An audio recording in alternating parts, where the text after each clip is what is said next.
شروع اللہ کے بابرکت نام سے جو بڑا مہربان نہایت رحم والا ہے۔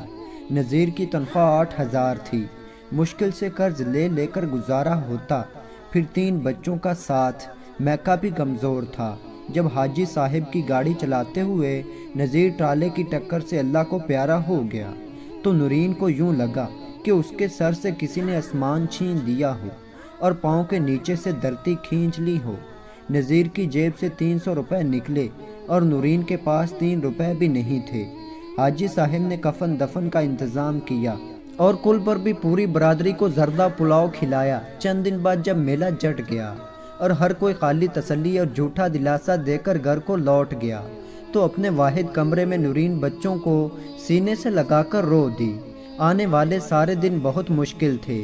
بچوں کی فیس دینی تھی، گھر بھی کرائے کا تھا۔ نورین کو سمجھ نہ آتی کہ وہ کیا کرے۔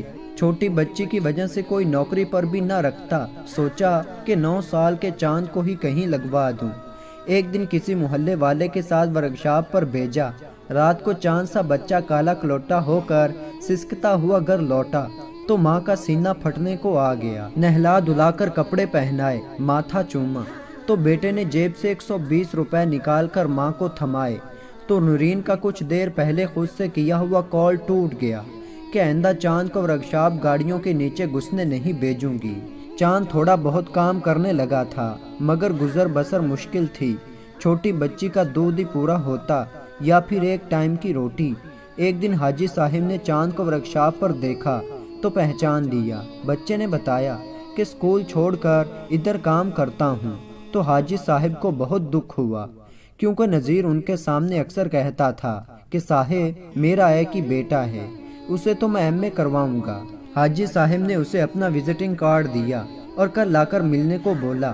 چاند کارڈ لے کر گھر آیا تو نورین کو امید لگ گئی کہ شاید حاجی صاحب ان کی کوئی مالی مدد کریں گے، کیونکہ نذیر اسے حاجی صاحب کی سخاوت اور دریا دلی کے بہت قصے سناتا تھا۔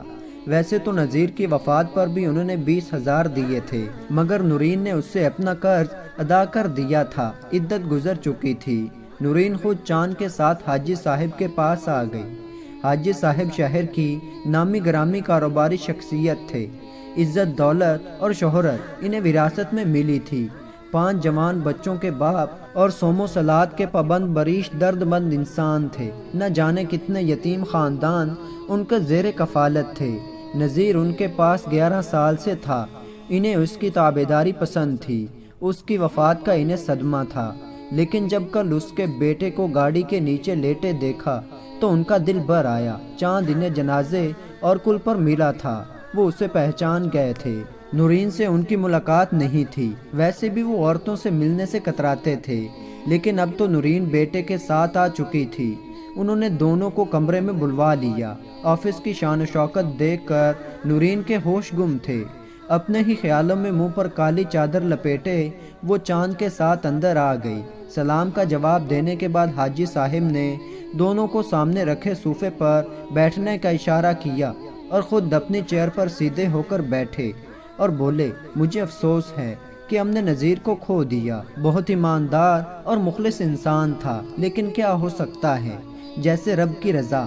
کل بچے کو دیکھا تو دل کانپ گیا کہ میں 4 ماہ آپ لوگوں سے غافل رہا۔ میرا اللہ مجھے اس غفلت کی معافی عطا فرمائے۔ میں آپ لوگوں کی مدد کا پابند ہوں۔ حاجی صاحب سر جھکائے دھیمے لہجے میں بول رہے تھے اور نورین رو رہی تھی۔ ملازم چائے لے کر آیا تو حاجی صاحب نے دونوں کو چائے پیش کی۔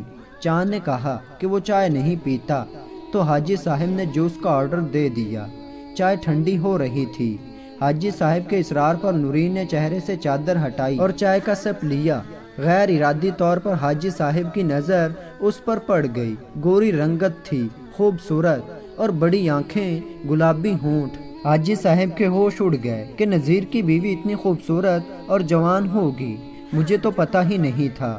نورین چائے پی کر چہرہ کالی چادر میں لپیٹ لیا تو حاجی صاحب کو یوں لگا کہ جیسے چاند بادلوں میں چھپ گیا ہو۔